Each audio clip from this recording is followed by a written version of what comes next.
జూబ్లీహిల్స్ ఈ పేరు వినగానే మన బుర్రలో మెరిసేదేంటి?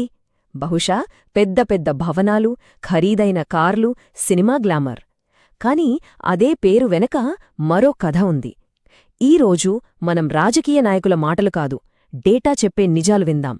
పాలన అంటే ఏమిటో, ఎన్నికలనేవి ప్రజలను అర్థం చేసుకోడానికి ఒక సాధనం ఎలా అవుతాయో చూద్దాం.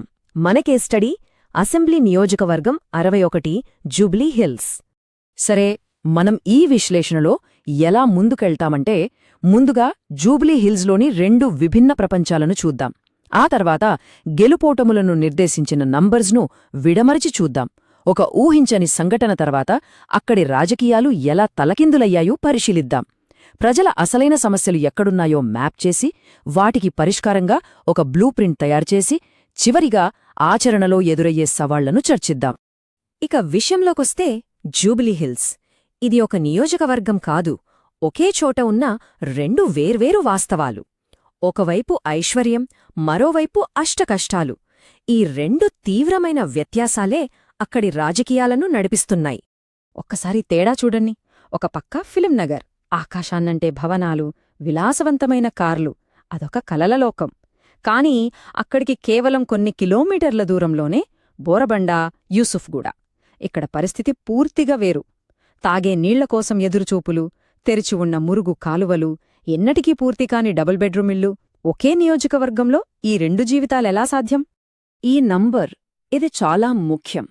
75%. జూబ్లీహిల్స్లో నివసించే ప్రతి నలుగురిలో 3 బస్తీలు లేదా అనధికారిక కాలనీలలోనే ఉంటున్నారు. అంటే మనం చూసే గ్లామర్ కేవలం పావువంతు మాత్రమే. అసలైన జూబ్లీహిల్స్, అసలైన పాలన అవసరమైన జూబ్లీహిల్స్ ఇక్కడే ఉంది. సరే, ఈ సామాజిక వాస్తవాలను పక్కన పెట్టి ఇప్పుడు కాస్త నంబర్స్లోకి వెళ్దాం. ఎన్నికల లెక్కలు మనకు ఏం చెబుతున్నాయి? గెలుపు వెనుక దాగున్న గణితాన్ని ఇప్పుడు ఛేదిద్దాం. ఇది చూడండి, చాలా ఆసక్తికరంగా ఉంది. 2018లో గెలుపు మార్జిన్ 16,004 ఓట్లు. 5 ఏళ్ల తరువాత 2023లో మార్జిన్ 16,337. అంటే తేడా కేవలం 333 ఓట్లు. 5 ఏళ్లలో ఎన్నో మార్పులొచ్చినా ఈ నంబర్ మాత్రం దాదాపుగా అలాగే ఉంది. ఎందుకు? అదే మార్జిన్ మారనప్పుడు మరి 2018కి 2023కి మధ్య అసలు ఏం జరిగింది? గెలుపు వెనుకున్న అసలు కదేంటి? ఇప్పుడు చూద్దాం. ఇక్కడే ఉంది అసలు కిటుకు. బీఆర్ఎస్ ఓట్ల శాతం నిజానికి పెరగలేదు, కాస్త తగ్గిందంతే. అయినా గెలిచారు. ఎలా? సింపుల్, ప్రతిపక్ష ఓట్లు చీలిపోయాయి. 2018లో ఒక ఇండిపెండెంట్ వల్ల ఓట్లు చీలితే 2023లో సీన్లోకి ఏఐఎంఐఎం, బీజేపీ వచ్చాయి. ముఖ్యంగా ఏఐఎంఐఎం అభ్యర్థి ఎంట్రీ అనేది గేమ్ చేంజర్. అది కాంగ్రెస్ ఓటు బ్యాంకును నేరుగా దెబ్బతీసి బీఆర్ఎస్ గెలుపును ఖాయం చేసింది. కాని కథ కేవలం ఓట్ల చీలిక మాత్రమే కాదు. సిట్టింగ్ ఎమ్మెల్యే బలాన్ని కూడా మనం తక్కువ అంచనా వేయలేం.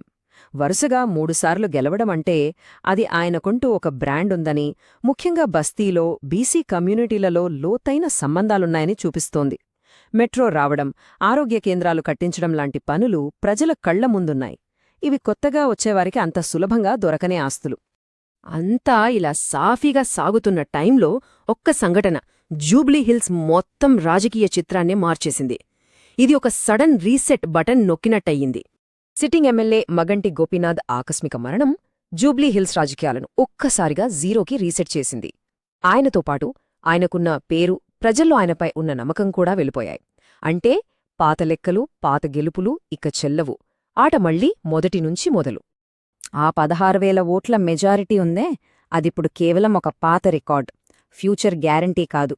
ఇప్పుడు పోటీ పూర్తిగా ఓపెన్ అయింది. ఎవరైనా గెలవచ్చు, ఎవరైనా ఓడిపోవచ్చు. మరి ఇప్పుడు ఆయన్ని రీప్లేస్ చేసే నాయకుడికి ఎలాంటి లక్షణాలుండాలి? డేటా ప్రకారం వాళ్లు ఖచ్చితంగా బీసీ, ఓబీసీ వర్గాలకు దగ్గరగా ఉండాలి. దాదాపు 3వ వంతున్న ముస్లిం ఓటర్ల నమ్మకాన్ని గెలవాలి. ఒక క్లీన్ ఇమేజ్ ఉండాలి. వీలైతే తెలుగు, ఉర్దూ 2 మాట్లాడగలిగే యువ నాయకుడైతే ఇంకా మంచిది. ఇక్కడే మనం రాజ్యాంగం చెప్పిన గౌరవం, సమానత్వం అనే విలువల్ని గుర్తుంచుకోవాలి. ఏ వర్గాన్ని తక్కువ చూడకుండా అందరి అభిప్రాయాలకు విలువనిస్తూ బాధ్యతాయుతమైన నాయకత్వాన్ని ప్రజలు కోరుకుంటారు. సరే, నాయకుడి ప్రొఫైల్ గురించి మాట్లాడాం. ఇప్పుడు అసలు సమస్యల గురించి మాట్లాడదాం. ప్రజల బాధలు ఎక్కడున్నాయో చూద్దాం. ఈ సమస్యల మ్యాపే మనకు దారి చూపిస్తుంది. ఈ మ్యాప్ చూడండి, ఎక్కడ ముదురు రంగుందో అక్కడ సమస్యలు ఎక్కువగా ఉన్నట్టు. కొన్ని ప్రాంతాల్లోనే సమస్యలు ఎంత తీవ్రంగా పేరుకుపోయాయో ఇది స్పష్టంగా చూపిస్తోంది. ఇప్పుడు ఆ హాట్స్పాట్స్లోకి వెళ్దాం. యూసుఫ్గూడలో మురుగునీరు రోడ్లమీద పారుతోంది. రహమత్నగర్, షేక్పేట్లో ఇచ్చిన ఇళ్ల హామీలు గాలి కొదిలేశారు. కనీసం వీధి దీపాలు కూడా లేవు. ఇక బోరబండ పరిస్థితి మరీ దారుణం. కనీస సదుపాయాలే లేవు. తెరిచి ఉన్న డ్రైనేజీలు ఎప్పుడు ఇళ్లు కూల్చేస్తారోనన్న భయం. ఇవి ఫిర్యాదులు కాదు, ప్రజల జీవన మరణ సమస్యలు. సమస్యలు చూశాం, ఇప్పుడు పరిష్కారాల వైపు వెళ్దాం. హామీలు కాదు, ప్రజల జీవితాలను మార్చే ఒక స్పష్టమైన కార్యాచరణ ప్రణాళిక కావాలి. ఒక కొత్త నాయకుడు ప్రజలతో ఎలాంటి కొత్త ఒప్పందం చేసుకోవాలి? ఈ లెక్క చూడండి, గెలవాలంటే కేవలం ఒక కులాన్నో ఒక మతాన్నో నమ్ముకుంటే సరిపోదు. ముస్లింలు, బీసీలు, ఎస్సీ ఎస్టీలు ఇలా అన్ని వర్గాలను కలుపుకుపోగలిగే కూటమిని నిర్మించాలి. ఇదొక సోషల్ ఇంజనీరింగ్. ప్రతి ఒక్కర్నీ గౌరవించాలి, ప్రతి ఒక్కరి అవసరాలను గుర్తించాలి. సో ఇదిగో పరిష్కారం. 5 అడుగుల సింపుల్ ప్లాన్. 1. యూత్ కోసం జాబ్స్. 2. డ్రైనేజీలు, ఇల్లు, లైట్ల లాంటి ఇన్ఫ్రాస్ట్రక్చర్. 3. సంక్షేమ పథకాలు కరెక్ట్గా అందుతున్నాయో లేదో చూడటం. 4. మీ సమస్య ఎప్పట్లోగా తీరుస్తామో చెప్పే గ్యారంటీ. 5. అన్నిటికంటే ముఖ్యమైంది నమ్మకం. అది చేతలతోనే వస్తుంది, మాటలతో కాదు. ప్లాన్ బాగుంది, కాని అమలు చేయడం అంత ఈజీ కాదు. దారిలో చాలా ముళ్ళుంటాయి. ఆ వ్యూహమేంటి, ఆ రిస్కులేంటో ఇప్పుడు చూద్దాం. ఇక్కడ మనం ఒక ముఖ్యమైన విషయం గుర్తుపెట్టుకోవాలి.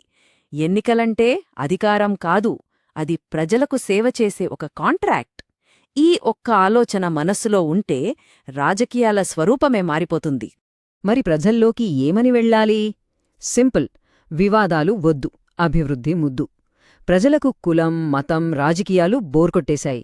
వాళ్లకు కావాల్సింది కాంక్రీట్ రోడ్లు, కాంట్రవర్సీలు కాదు. ఈ మెసేజ్ సూటిగా వాళ్ల గుండెల్లోకి వెళ్తుంది.